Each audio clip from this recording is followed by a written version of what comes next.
ఇవాళ మనం diet in breast feeding mother ఏంటో తెలుసుకుందాం. యూజువల్‌గా ప్రెగ్నెంట్‌గా ఉన్నప్పుడు మంచిగా ఫుడ్ పెడతారు. బానే ఉంటుంది. అవసరం లేని దానికంటే ఎక్కువ తింటారు. వెయిట్ గెయిన్ అయ్యే ఉంటాయి.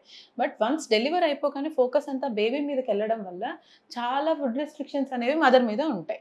కానీ మనకి మదర్‌కి ప్రెగ్నెంట్‌గా ఉన్నదానికంటే కూడా extra calories around 500-700 calories extra అనేది కావాల్సుంటుంది డైట్‌లో. ఎందుకు అంటే మెయిన్‌గా mother 500-700 ML of the milk రోజుకి వస్తుందనమాట. 500-700 ఎంఎల్ మిల్క్ ప్రొడ్యూస్ చేస్తుంది. అంటే అరౌండ్ ఈక్వల్ టు 750 క్యాలరీస్ ఉంటుంది. అంటే మదర్ ఎక్స్‌ట్రాగా 750 క్యాలరీ ఎనర్జీ అనేది తను ఫస్ట్ తీసుకోవాలి. అదే ట్విన్స్‌లో అయితే గనక 500 కాకుండా 1000 క్యాలరీస్ ఎక్స్‌ట్రా అవసరం అవుతుందనమాట. ఈ ఈ ఎక్స్‌ట్రా క్యాలరీస్ అనేవంతా ప్రెగ్నెన్సీలో స్టోర్ అయిన 5% ఆఫ్ ద ఫ్యాట్‌లో నుంచి, లేదంటే తను తీసుకున్న డైట్‌లో నుంచి యుటిలైజ్ అవుతుంది మిల్క్ ప్రొడక్షన్ కోసం.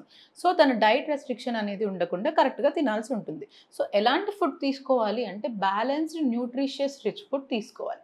అంటే అన్ని రకమైన ఫ్రూట్స్ అండ్ వెజిటబుల్స్, అన్ని రకమైన పప్పు పదార్థాలు, పల్సెస్ లాంటివి, సెరిల్స్ అన్నీ తీసుకోవాల్సి ఉంటది.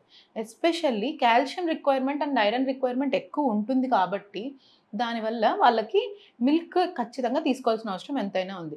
500-700 ఎంఎల్ ఆఫ్ ద మిల్క్ ఖచ్చితంగా మదర్ తీసుకోవాలి డైలీ.